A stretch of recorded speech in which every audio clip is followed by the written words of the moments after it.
Welcome to Open Vision, where we uncover what is essential and possible in creating a brighter future. I talk to leaders who are making positive impact in their field. Today, we're sitting down with Jonathan Moed, a seasoned advocate for investing in companies tackling environmental and social challenges. With expertise in climate tech venture capital, he fosters trust-based relationships and non-hierarchical dynamics. Please enjoy. I think it was your bio that you said, the zero-sum game. I'm over it. Now I'm just triggering you, but you said something like that. It's like, it doesn't have to be that way. Yeah, that was but I think I was over that before I started my career, and it's why I went into this space. Because you studied economics and finance. And finance, Yeah. so a bachelor in economics, then a master's in finance and behavioral finance. So that was very focused on the public markets. So very much, why do stock prices move the way they move?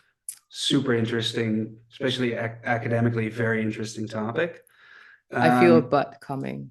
But yeah, but all the work, everything that happens in those markets is a zero-sum game, in the sense that if I buy a share from somebody and that share goes up, that's a good trade for me and it's a bad trade for them. It's zero-sum in that sense. And you might even say it's less than zero-sum because there's intermediaries like market makers and brokers who get like a little, Share out little of piece it. of it. Yeah. So there's not really any value being created in those markets besides, and that, I mean, it's an important one, but is liquidity. So you want liquidity in these markets to make it helps the capital markets function. So it definitely has a function, but it's zero sum in the sense that you're not creating value together with the people that you're working with. If you're a currency trader, you pick a position and you either win or you lose, and the other person either wins or loses. I was looking for something that doesn't have that. And I don't know how, I think I probably watched a lot of Shark Tank, and that's sort of how I knew this existed, because otherwise I don't know how I would have known about VC. If it wasn't for Cubes, Mark Cuban, which venture capital is very much something that you invest in a company, and the goal is that everybody wins. It's not that I give a startup money and if I win, they lose. It's a win-win sort of situation. If it goes well, like you can lose, of course, obviously. And then you both lose, Yes. right? So you're aligned, and it's more, I guess it more caters to who I am as a person. I'd rather win together and lose together, I guess. Yeah. So then I was like, okay, that's what I want to do. And my mom was always sort of teaching us to leave the world a little better than you found it, even if it's just a little bit.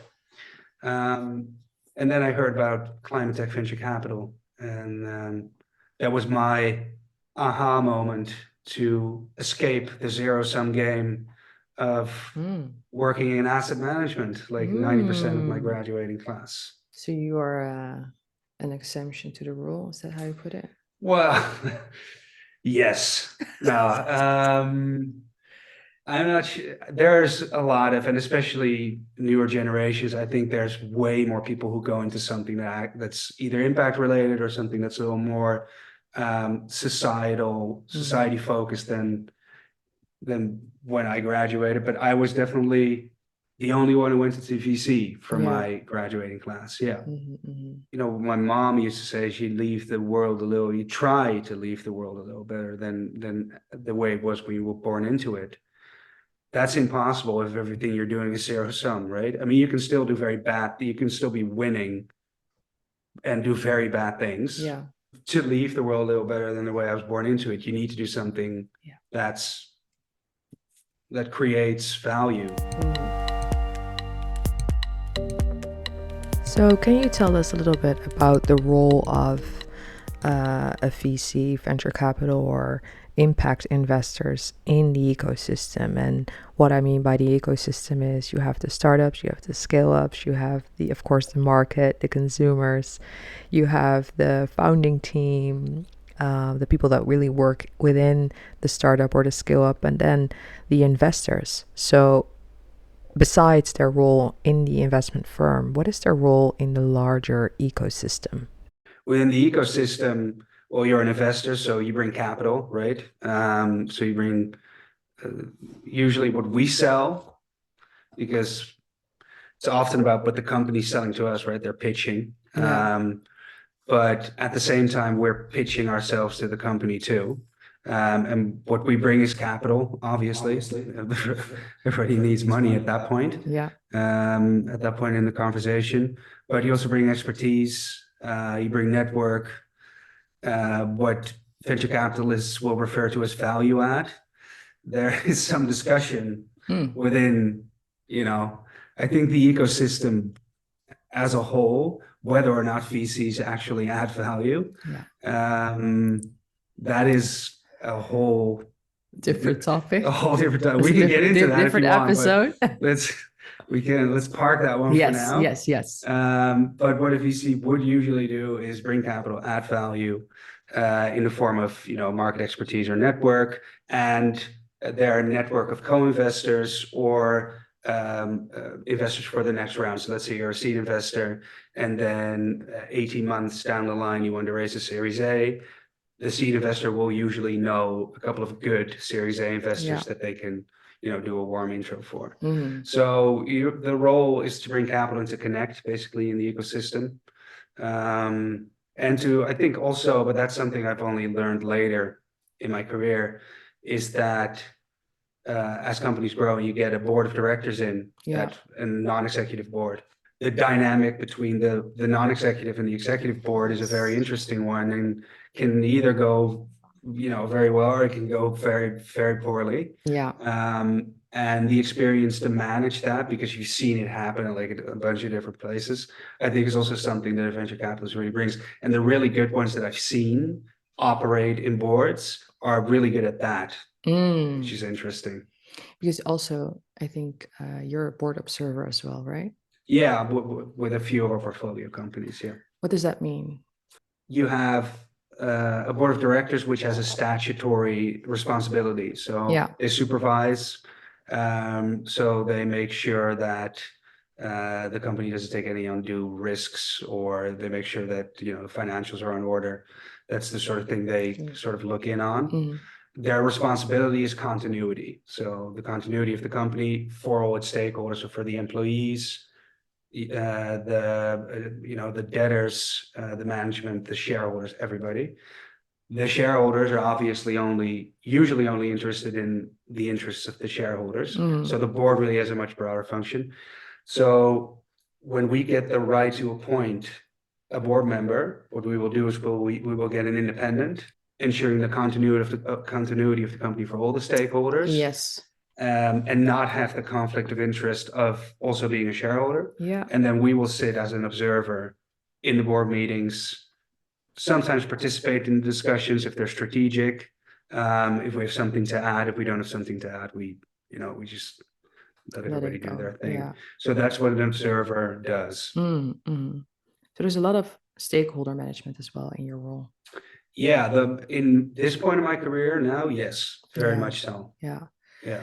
And I think you mentioned that servant shareholdership is one of your fortes, or something you'd like to invest in a different way, right? Tell me Yeah. about that, because if we talk about, open vision, it's all about contributing to a better future. You just gave your definition of impact being that betterment of everyone on this world. Being a servant shareholder or a servant leader is really taking into account everybody. True. Not really sure where the word comes from. I don't think I made it up. I think I heard it somewhere. Broadly, I think hierarchical management, but that's I think also because of the sort of person I am.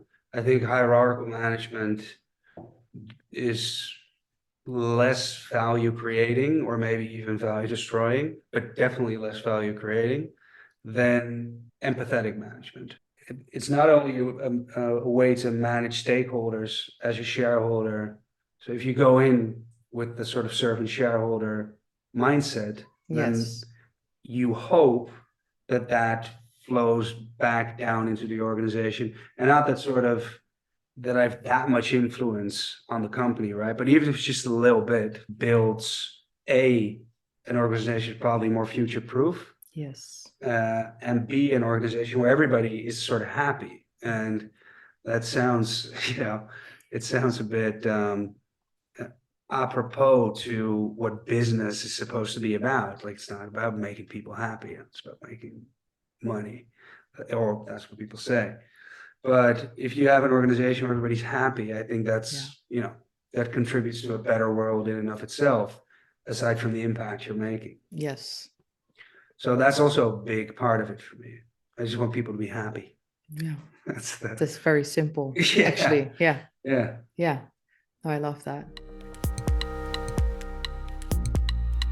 I think from your point of view, you're also investing in things that make impact in the world. How is that considered across the board in investing and in your work? And let's say you're sitting around the table with all of those shareholders. Mm-hmm. How big of a role do the 3Ps play? 3Ps being people, planet, profit. Yeah. Compared to each other too, I suppose, right? Mm-hmm. So let me first say that we and all the other impact investors I know will never invest in a company if we're not absolutely sure it's making, a positive impact on the world. Yeah. And in our due diligence process, we measure that and we assess whether it's enough or not. There's funds who say we won't even look at this investment if it's not at least 1 million kilograms or 100,000 tons of CO2 a year, maybe even more. I'm never what the thresholds are. Mm-hmm. That being said, my personal experience is that as soon as you get into the portfolio management phase, Yes. it all becomes very operational. And the impact the company's making is usually a derivative of the revenue they're generating. So let's say a company that produces solar panels, the more solar panels they produce, the more revenue they generate, Yeah. and also the more impact they make. Yes. So usually the top line and the impact are very interconnected. Mm-hmm. So when you're in the board meetings and in the shareholder meetings, there's so much going on that the discussions are very operational and strategic.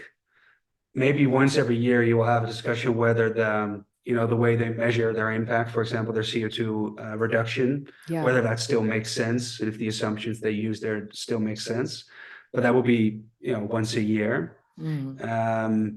I think it also has to do with B2B tech investing, what we do. It's probably way different than if you do more consumer-facing stuff. Yeah. Because there's way more about the narrative. So if you sell sustainable soap, for example, it's way more about the narrative around that sustainability and how you're managing the supply chain. And I think then it's probably the narrative in the board meetings and the shareholders is way more around that. Yes. And if you're selling energy services to Vattenfall or Eneco, yeah, those are just traders who are like, okay, does this product make my life easier or help me generate more profit from my trades, for example. Mm-hmm. And then the narrative is much more around that toward the customer, and that translates into the board meetings and into the shareholder meetings. What other things are used to determine whether a business or a company is good enough for an impact investor to even consider investing in? Economic impact in the sense of job creation. That's the other one. Those are the two main ones we look at. And so just FTE creation, the FTE creation metric, how much female FTEs in there. So that's the diversity metric we use. Yes. So it's an economic metric, a diversity metric, and an impact metric. Yes. Those are the three big ones. And those are the main ones I see at other impact investors too. When you look at climate tech, do you feel that we're winning? Because I just, had an interview with the former deputy director of the FAO, and he contributed to the Paris Agreement and Agenda 2030. And he said, we're not on track to reaching any of the Sustainable Development Goals. Are we doing enough? He said, the goals that we've put before us are not ambitious enough, and the people are overconsumed with the process, less with the actual outcome. And I feel that in your, in VC, there's also, very much a focus on results and really creating that impact. So is it happening? It's definitely happening. Are we doing enough? Probably not. I mean, that's what most of the scientists agree on. So I will be, who am I to disagree with that, right? But there is a lot happening if you look at the amount of capital that's being deployed into emerging climate tech venture capital funds, emerging managers, like first time VCs who are raising like 100 million funds. There's a lot of money out there going into that asset class. It's a drop in the bucket compared to the amount of money that we need to solve the climate crisis, obviously. But things are moving. If you compare it to like 7 years ago, if you compare it to when Start Green Capital, where I work now for 8 more days, if you compare it to, they started in 20, we started in 2007, might have been the only two climate tech investors at that time. And if you look at the ecosystem now, it's grown massively, it's booming. So I think that's a very good sign. I mean, it's probably still not enough, but it does make me optimistic. Yeah. What do you think drove that shift in the ecosystem? It's a good question. Because you were one of the first, I think, well, you just said one of the only ones from your class graduating that decided to go into that route. And now, 7 years later, you see a shift taking place in the entire ecosystem. So is it founders that are making the change? Is it the VCs that are making the change? Or is it just a bigger shift that we see? It will be difficult to say, I think, if it's the VCs or the founders. I think it's probably, if the change is happening anywhere, it's probably regulatory. I can speak for energy because that's what I know. Yeah. There's been an enormous growth in the amount of renewables penetration, which has happened because of subsidies. So that's regulatory. Yeah. That enormous growth in solar and wind has fundamentally changed the way the electricity markets work or don't work anymore, basically. And then the regulators have created a system which I think works well. It can always work better. And there's people way smarter than me, and who know this, who have studied this, who can explain why it can be better. But I think the regulators have done a pretty good job of shifting the pain from society to private companies. Yes. So, and I think what happens then is that there's a business opportunity for startups to help these big energy companies sort of manage that, manage their way through the energy transition. And then there's venture capital who's willing to fund that. So I think for energy, if you ask me, that's sort of how it went. Yeah. For all the other verticals within climate tech, and there's a bunch. It would be difficult for me to say, but I imagine it sort of goes the same way. Yeah. Honestly. Yeah. I want to talk about ideology for a bit because you told me once that you're very passionate about justice. You also previously talked about the ideology versus outcome, and in the world of VC, you can have the dilemma between product market fit or really doing something that's for the betterment again of people and planet. In the sort of deals we do, it is outcome over ideology, in the sense that it has to be a viable business case. We have to know that we'll make the return expectations that our shareholders have of us. So that's pretty leading in when we look at a deal. But there are other funds. It's a whole spectrum, right, of sort of climate finance solutions, and there's institutions that do, that have lower return expectations, or that do what we do, but they are more comfortable taking a little bit more risk for a little bit less return. Yeah. So they will be even more skewed to ideology. And then there's institutions who do soft loans that have little to no covenants or collateral. Institutions that do very soft loans that have almost zero return expectations, and their whole, the purpose of their existence is to deploy capital to companies that have good impact potential, but maybe not as much potential to actually generate profit. So I'm not really sure how, for example, the ocean cleanup is doing now in terms of profitability, but I think the ocean cleanup falls somewhere in between. It has enormous impact, right? And it's one of the most prolific companies in terms of output, media output, and the sort of steps they are making in the R&D process. So there's a breadth of different types of investors for different types of outcome ideology. I often say we have old world thinking, zero sum game, I am better than you, we're in constant competition, that line of thinking. And then there's a new or regenerative way of thinking in which we want everybody to live and do business in a way that is contributing to the betterment of how they feel or we feel on a personal, professional, and a collective level within our ecosystem. So again, betterment of people and planet. And that approach is easier said than done. I think this is the quintessential. I think this is the essence of the millennial ideology as a whole. Yeah. I honestly believe that. I think a lot of people our age, and Gen Z too, but everything down to Gen Alpha sort of thinks way more along those lines, which is because, it reflects well on our parents because they raised us well, apparently. But yeah, I think you see that shift sort of happening in the business world too. Why do you think that our generation, so you and I are both millennials, what is it? Yeah. What is it about us? Why do we care so much then? Why do we? Or do we care? Do we care? Do we care? I don't know. Well, I don't know. I'm not a sociologist. Well, you sound like one. I do. I do sound like one. Yeah, maybe that's my true calling.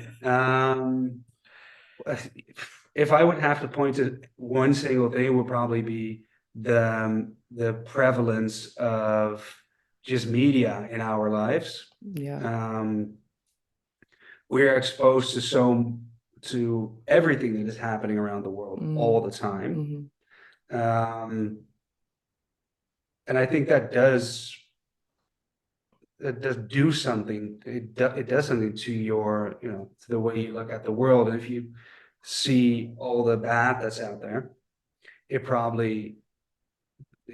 turn into nihilism. And I think that's also something you see in our generation. Yes. People are like, what's the, freaking point? But I think it also turns people like, okay, so there's so much bad out there. Let's make sure, that we're changing this world for the better. And it does have a galvanizing, I think, effect on a lot of people. That would be, if you ask me, probably one of the reasons. Yeah. A final question for all of those entrepreneurs who want to become a founder with impact. What have you seen as a VC that really, really, really creates long-lasting positive impact or systems change? What are the characteristics of a visionary, world-shattering founder? Take Steve Jobs, for example. Total sociopath, but he created something, something truly revolutionary that changed the world. I think if you looked at the net effect for the better, and you need a lot of ambition for that, and you probably need to be a little bit sociopathic to sort of get to that level. So yes, empathy and more connection between people, but also that, and getting that to sort of getting those two things into harmony with each other. You need both, I think. Thank you, Jonathan, for showing us what lies beyond the zero-sum game and really explaining to us why the zero-sum game is not interesting. In essence, you're just not co-creating any value with the person you're collaborating with. And even in a logic mind, that doesn't make sense. With impact investing, you can actually invest in things and hope for a win-win situation rather than gaining something while someone else is losing.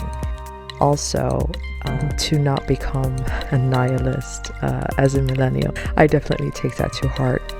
And really, metrics are really important and data are really important because they are the gateway to change, they are the gateway to progress, and they are the gateway to transformation. And so having metrics and having the data to back it up really shows if we're moving into the right direction.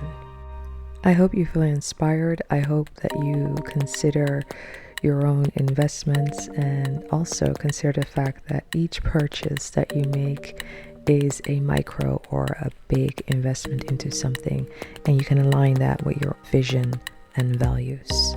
And a final request, if you haven't already, please give us a follow. It helps us so much and I really appreciate it. Until the next time on Open Vision.